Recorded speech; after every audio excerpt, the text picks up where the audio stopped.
belajar di Chennai, tempatnya RZIM ini kurang lebih 2 minggu waktu itu di India.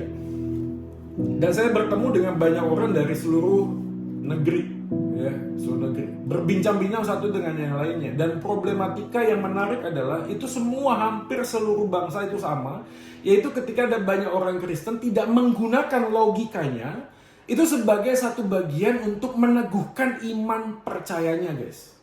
Dan sekali lagi ini sesuatu yang sangat aneh menurut saya, karena untuk porsi bidang yang lain mereka mau dan mampu melakukan tindakan secara rasio untuk memikirkan bidang-bidang tertentu, tapi mereka justru tidak menempatkan logika mereka pada waktu belajar tentang siapa yang mereka percaya.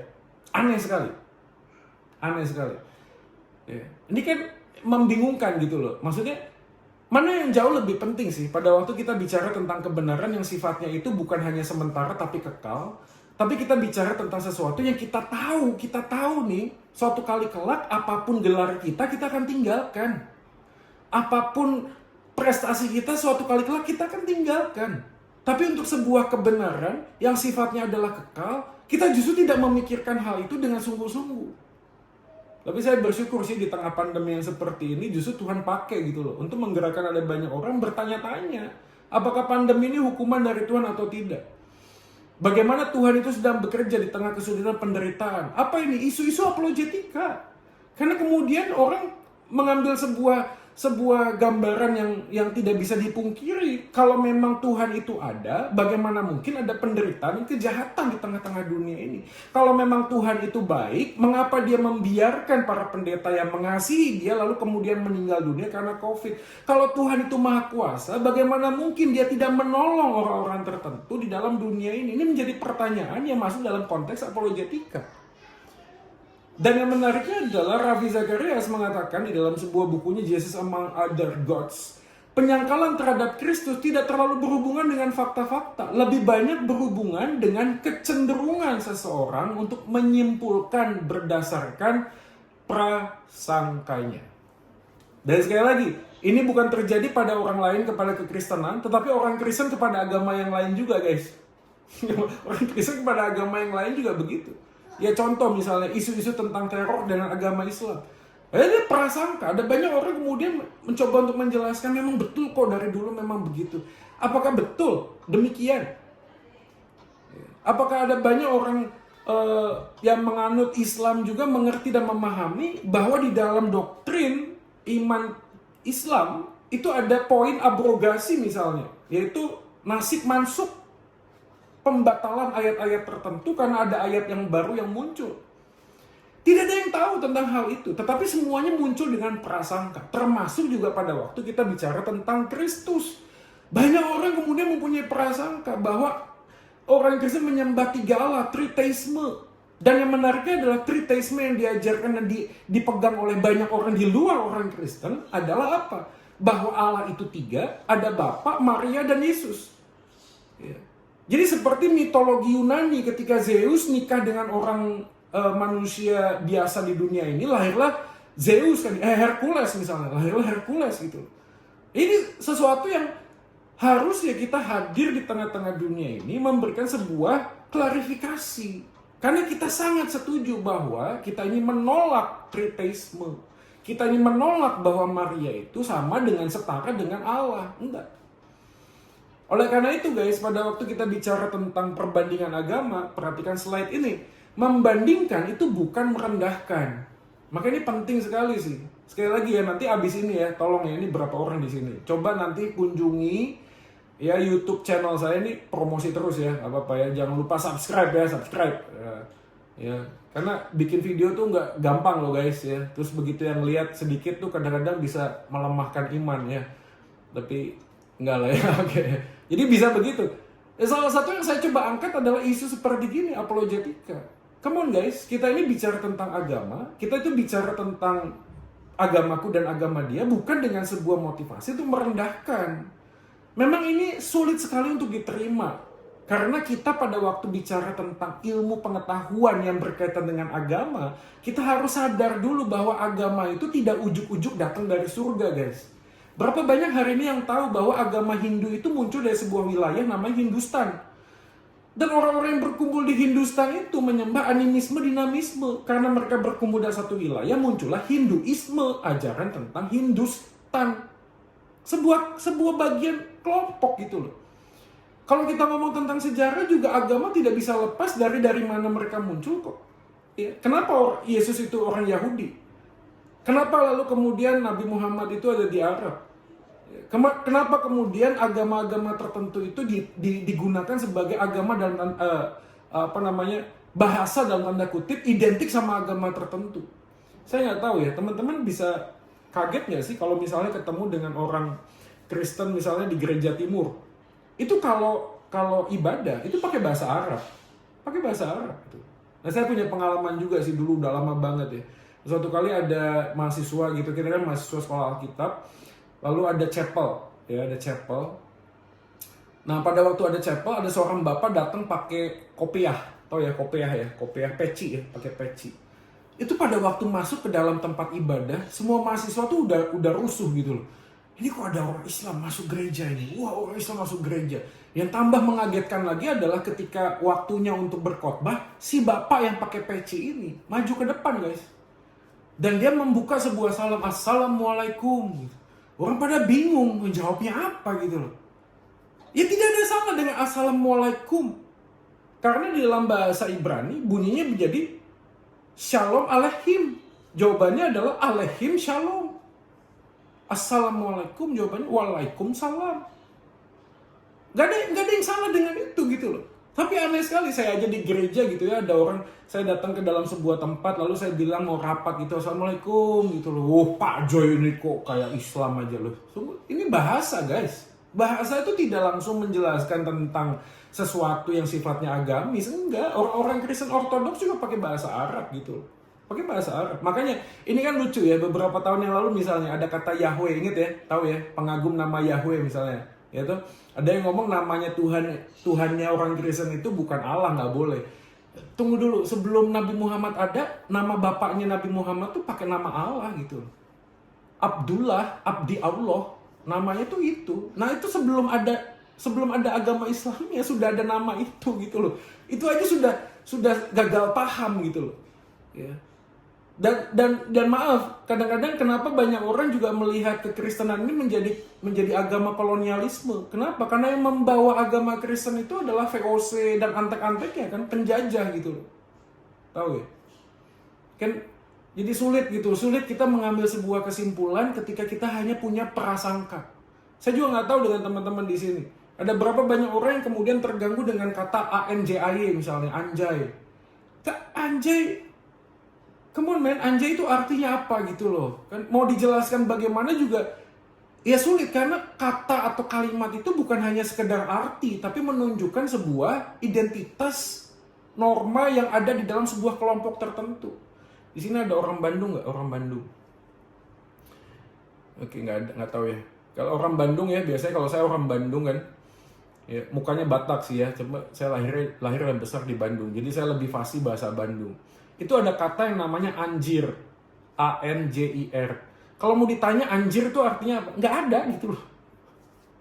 Ya, cuma makan bakso anjir ngenah pisan, gitu. Anjir itu apa? Nggak ada gitu. Anjir meni geulis eta saha awewe gitu ya. Ya nanti kalau ada yang bingung tanya sama orang Bandung ya. Anjir itu sebuah ungkapan saja gitu loh. Ya, contoh misalnya kita di Surabaya, ada yang banyak orang bingung gitu. Misalnya ada ngomong orang tentang JANCUK. Itu JANCUK. Saya pernah tuh ngajar di Petra, lagi pipis itu ya di WC. Ada satu mahasiswa, dia nggak tahu kalau saya dosen, mungkin dia belum lihat gitu ya. Terus dia tuh kayak kedinginan, terus buang air gitu. Terus dia ngomong gini, "Cuk, aduh, dingin cuk gitu." Terus dia ngeliat saya langsung mukanya, maaf pak, sambil keluar dari WC. Jadi CUK, cuk, artinya apa ya? Tapi kalau Anda googling, Anda akan menemukan bahwa salah satu asal kata JANCUK adalah dari sebuah pelukis Belanda namanya JANCOX. Jan Cox. Nah konon dulu waktu penjajah datang, itu di artileri mereka, tank-tank mereka, itu dipilok nama pelukis Belanda tersebut, Jan Cox. Nah dasar orang Indonesia ngelihat Jan Cox, Oh, Jan Cox datang, begitu guys. Makanya Jan Cox itu identik sama apa? Sama orang yang biadab, jadi makian. Ini kan penjajah kan. Jan Cox datang. Tapi artinya adalah pelukis Belanda namanya Jan Cox. Ini salah satu, ini contoh saja. Tapi paling tidak, pada waktu kita bicara tentang membandingkan atau merendahkan, ada banyak diksi-diksi tertentu yang kemudian itu dipakai tanpa sadar itu seperti menganggap merendahkan agama tertentu. Makanya saya mau ngomong sama teman-teman di sini ya, walaupun Anda tahu asal usul katanya, tapi lebih baik jangan digunakan. Kenapa? Karena nggak semua orang itu bisa mengerti dan memahami apa yang kita sedang bicarakan, guys. Yang kedua, perbandingan agama itu mengevaluasi, bukan melecehkan. Ya, makanya kita perlu hati-hati sekali dengan beberapa kalimat tertentu yang mungkin berkaitan dengan hal-hal yang sangat-sangat sensitif, guys. Ya, apalagi kalau kita bicara tentang agama lain yang berkaitan dengan kehidupan rasulnya, kehidupan nabinya. Ya. Walaupun kita harus sadar bahwa pada waktu kita bicara tentang mengevaluasi atau melecehkan, seringkali punya tendensi untuk melecehkan. Nah, ini berkaitan dengan apa sebenarnya? Dengan intonasi. Makanya sekali lagi ya, waktu Anda masuk di YouTube, di media sosial, bagi saya, apologetika Kristen yang sesungguhnya adalah bukan hanya sekedar menyampaikan fakta dengan benar, tapi juga dengan cara yang benar. Jadi nggak bisa tuh ngomong tentang bodoh lu, dasar lu ini idiot apa, itu udah pasti nggak banget gitu. Yang ketiga adalah menolak berarti membenci. Ya, jadi teman-teman harus bisa pahami dulu nih, begitu nanti masuk di dalam sebuah aspek sosial, bertemu dengan sahabat teman Anda harus pastikan bahwa aku dan engkau itu berbeda pemahamannya. Ya, kalau ada dengan saudara kita yang muslim, mereka tidak menerima Yesus sebagai Tuhan. Tapi kita berbeda gitu loh. Berbeda kita ini bukan berarti saya itu membenci kamu gitu loh. Ya, bukan berarti saya membenci kamu. Beberapa tahun yang lalu ada dialog lintas agama, Dies Natalis di UTM, Universitas Trunojoyo di Madura. Saya bersama dengan mahasiswa Petra itu melayani di sana. Saya sebagai narasumber dengan seorang pembicara dari dosen agama Islam di UTM yang lulusan dari Arab, begitulah kurang lebih lah ya, bahasa Arab. Lalu kita berbincang-bincang. Saya bilang begini sebenarnya, pada waktu kita bicara begini, kita bukan mencari titik temu, bukan mencari titik, karena pasti tidak akan bertemu gitu. Pasti tidak akan bertemu karena kita punya satu dasar fondasi yang berbeda. Tetapi walaupun kita ini berbeda, secara pendapat dan pandangan bukan berarti saya membenci kamu. Karena Tuhan Yesus itu mengajarkan kita untuk mengasihi sesama tidak melihat latar belakang agamanya. Teman-teman tahu nggak apa yang terjadi setelah kita ceramah kurang lebih 2,5 jam, bincang-bincang. Lalu setelah itu mahasiswa itu saling buat kelompok, guys. Jadi mahasiswa yang muslim dengan yang Kristen itu kelompok. Dan kita saling ngobrol bersama. Nggak ada masalah apa-apa tuh.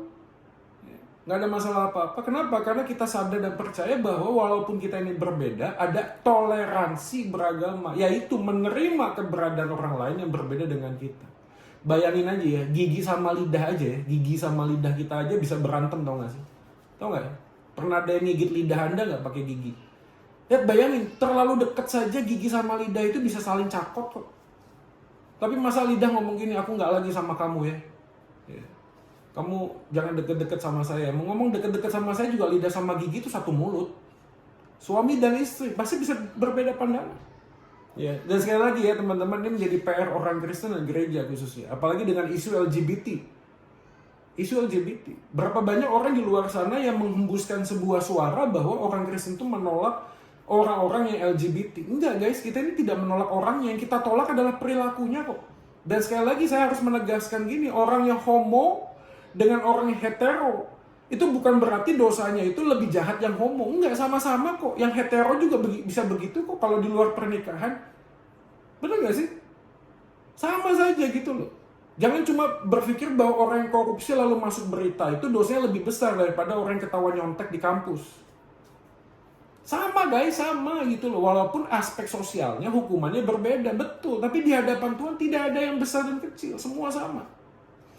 Oleh karena itu apologetika itu menggerakkan penginjilan, guys. Jadi sebagaimana kita memahami perbedaan agama, Sebagaimana kita bisa menerima keberadaan orang lain yang berbeda dengan kita, harusnya pada saat yang sama menggerakkan kasih dari Kalvari itu untuk mendorong kita memberitakan tentang kasih dan kebaikan Tuhan.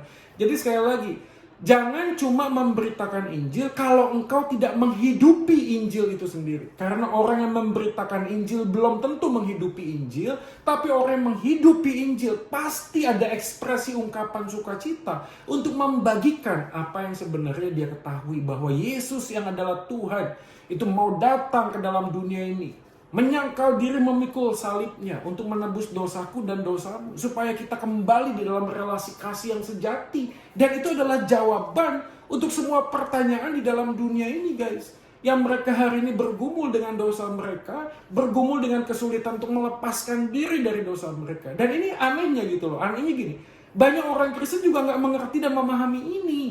Sehingga apa yang terjadi ketika mereka hidup di dalam dosa dan mencoba melepaskannya, mereka bergumul. Kenapa? Karena mereka mengandalkan kemampuan mereka. Mereka lupa bahwa Yohanes pasal 15 menjelaskan kita ini ranting, guys.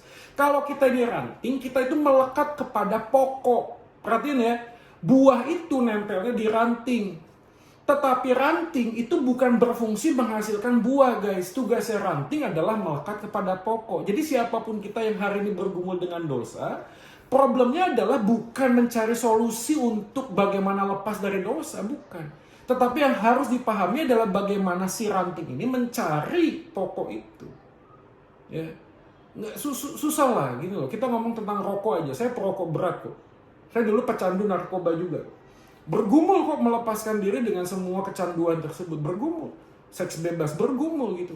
Tapi akhirnya saya menemukan di dalam iman Kristen itu bukan hanya sebuah Injil, itu bukan hanya sebagai tujuan, tetapi juga sumber kekuatan kita, guys. Selama kita tidak mengandalkan Injil Kristus, kita tidak akan pernah mampu kok. Ya, berusaha untuk menjadi baik dengan kekuatan sendiri itu hanya akan menghasilkan frustrasi. Frustrasi. Dan waktunya sudah habis. Cepat saja ya, 2 slide terakhir. Ini dia, pluralitas agama mengacu kepada fakta, tapi pluralisme adalah merujuk kepada sebuah penafsiran terhadap perbedaan agama.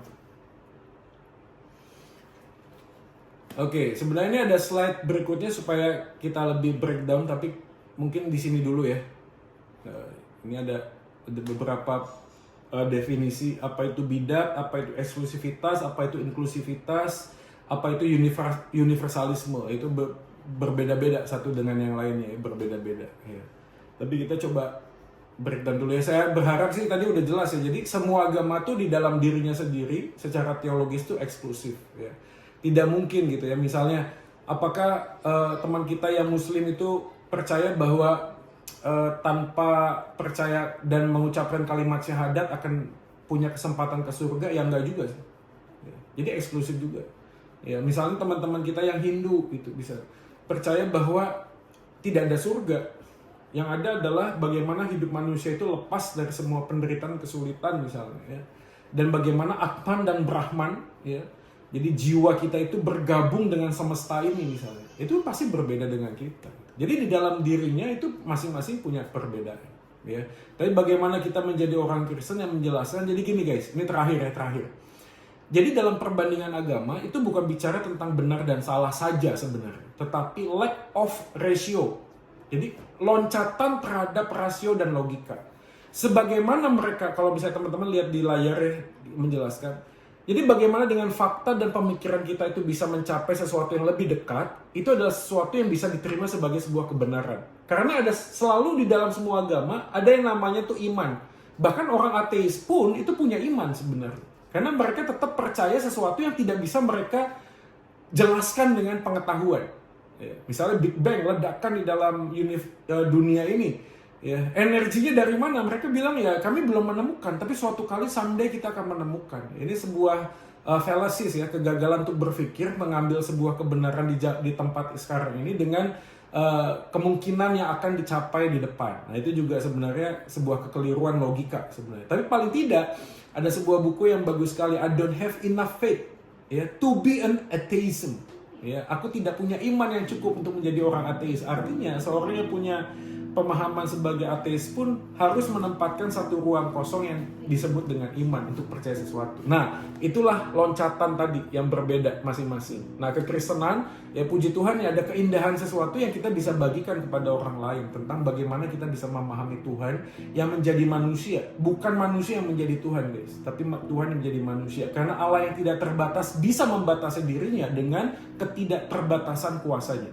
Sekali lagi ya, Tuhan yang tidak terbatas bisa membatasi dirinya dengan ketidakterbatasan kuasanya. Itu sangat make sense ya, biologik itu sangat bisa diterima ya. Tapi kalau dibalik akan sangat sulit untuk diterima. Sesuatu yang sangat terbatas bisa menjadi Allah yang tidak terbatas, itu sangat tidak mungkin. Tapi Allah yang tidak terbatas bisa membatasi dirinya dengan ketidakterbatasan kuasanya. Oke, sampai di sini dulu. Eren, mungkin ada yang mau bertanya atau